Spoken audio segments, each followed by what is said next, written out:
History doesn't repeat itself, but it rhymes went Mark Twain's theory of history, apt enough to compete with Hegelian and Marxist models. Today's crisis rhymes with the petro-dollar crisis of the Venezuelan 1980s, except that no socialist culprit existed then. Global Reagonomics impacted the region. Today's Venezuelan crisis rhymes in history with Cuba's periodo, especial crisis of the 1990s, and Argentina's 2001 meltdown, resonant in the current Venezuelan strife as Maduro invokes his own legitimacy. Yet a strange, unwanted euphoria massages the mind of the viewer. CNN En Español. It was for a reason the news station was imposed in Argentina by Mauricio Macri, while Telesur and RT En Español were scrapped in 2016 from cable TV packages. The latter's contracts were cancelled during the first weeks of Macri's presidency. CNN En Español shows the dangerous power of consolation. It cultivates the illusion that Venezuela is the one and only Latin American country plunged into serious political crisis today. Coverage of Venezuelan crisis and of the failures of Maduro's and Chavez's PSUV, United Venezuelan Socialist Party, government serves to eclipse how the destitution of democracy is being carried out by parties who are traditionally allied to U.S. foreign policy and business interests.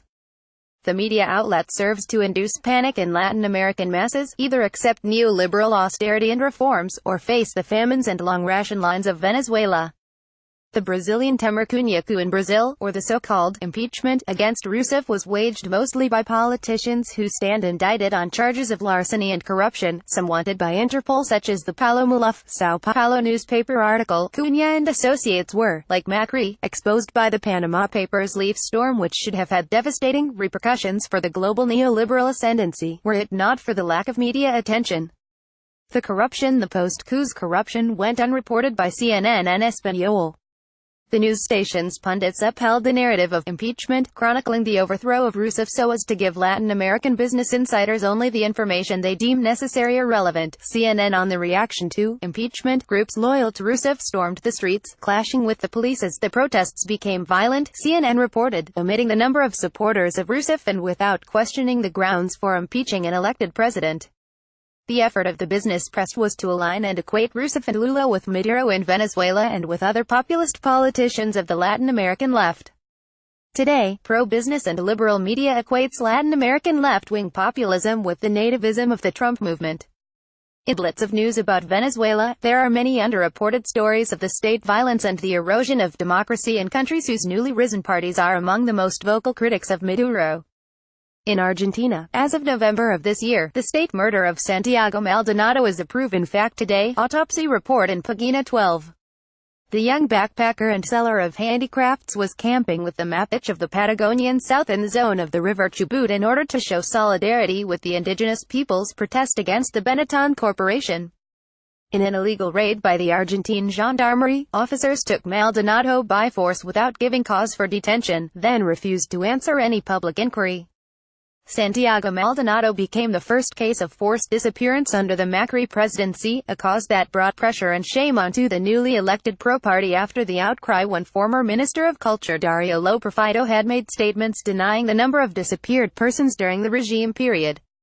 The National Chief of Security Patricia Bullrich stated to the senators confronting her in Argentinian parliament that she was doing all that was possible to resolve the Maldonado case. Bullrich's complicity was suspect for many reasons. Her cousin Esteban Bullrich, Minister of Education, had in 2016 praised the Desert Campaign genocide of the 19th century as a model of modernization of Argentina, comparing his campaign to open management schools in the Patagonia to a mission of civilizing the natives. After an exhaustive campaign in which Argentinians demanded to know ¿Dónde está Santiago Maldonado? Where is Santiago Maldonado? The youth's murdered corpse turned up in the river. Dumping bodies in the river was one of the practices of the late 1970s soon as camp guards. Today, shootouts and clashes continue between Argentinian gendarmerie and Mapuche, further consolidating the Bullrich's vision of a Wild West nostalgia for the Desert Campaign, which was one of the most radical genocides in the Americas in the 19th century, on a par with General Custer's violence against the North American tribes. Such unlawful and atrocious rampages today obtain the same legitimation as the large-scale ones of the 1870s and 1970s. It is all towards making the Argentinian economy more competitive, rationalizing the economy, partly by eliminating the irrationals, whether they are the native Mapichandona, or the young radicals and dreamers of the 1970s stolen generation. How would CNN En Español have reported on the desert campaign had it existed in the late 19th century? The kernels behind the 19th century genocide enabled by Esteban Bullrich and his relatives in the government intended to make Argentina more attractive to British investors and the London Stock Exchange. Then, they compared their Creole Argentinian initiative of modernization to the efforts of the Japanese emperor who in the 19th century had abolished the samurai culture as part of compliance with Western markets. Macri's management of Argentina gets unlimited support from CNN En Español's pundits, scorn of Congress, vetoes and executive orders. Macri, still an active CEO while president, unapologetic for his ownership of multiple offshores revealed in the Panama Papers scandal, would have proven the ideal prototype for the Trump administration if it were not for how Macri expressed sympathies for Hillary and Obama and their vision of free trade, TTIP, deregulation, favoring hedge funds over the will of the people. Macrista opinion makers like forced comparisons of Latin American populism as being the equivalent of what gets called populism in the USA and EU, despite that Trump, Peña Nieto and Macri are all heirs, sons of businessmen championing a CEO leadership of a country while demolishing safety nets. World Economic Forum fake news, the omnipresent face of Nicolas Maduro in the CNN airwaves, meanwhile, is what Marquez, cynical physician in Nadia scribe Al Colonel warned the naive colonel. For them, the North, South America is a man with a mustache and a gun. Natalia Vanelli, Argentine founder of the Barricada news outlet, recently arrived at a Latin American extrapolation of Edward W. Said's theory of Orientalism. In an essay interview on Al Jazeera, Vanelli explained how the northern gaze distinguishes between the perfect Latin American and the authentic Latin American, adding a chapter to Said's allegory. A news outlet such as CNN En Español projects a vision of what the perfect Latin American should be, a businessman who is competitive, charming, and open to Western modernity, servile to the rules and regulations of our globalized world, apologetic about his country's underdevelopment and who feels part of a regional elite who are ultimately aligned with U.S. interests, or at least with the globalizing hegemony of free trade agreements. This perfect Latin American stands in contrast to another stereotype which we could define as the authentic Latin American. It reflects another angle of the North's view of us. Cultural industries project an image of emotional nations wedded to the whims of authoritarian and populist leaders, in permanent childlike status which prevents us from making decisions about our future. Ironically, the editorial line of Al Jazeera, staunchly favorable of Asian globalized business, often resorts to precisely this ennobling of the perfect Latin American against the anti-capitalist, authentic, in its coverage of the region. Western Orientalism takes on a special, obsessive fascination with the barbarity of the Middle East.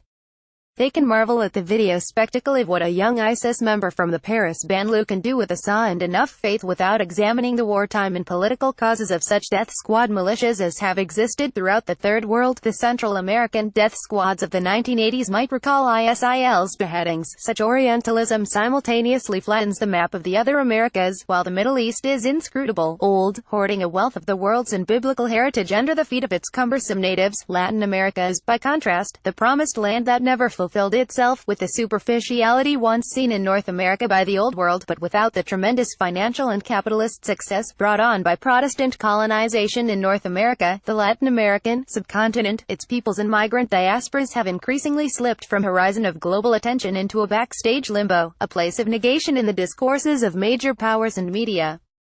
Pathos, evoked by a fragmented and vanishing Arab world, has taken precedence in the global eye, doing no service to Arabs, as the only form of help imaginable to liberals and Democrats in the United States is to promote a humanitarian, philanthropic bombardment of Syria. The pathos of the Arab world in Western media is no cause for envy. Instead of competing for pathos or for politically correct legitimacy and other competitive misery, Latin Americans need to scandalize and shake up the consensus once more.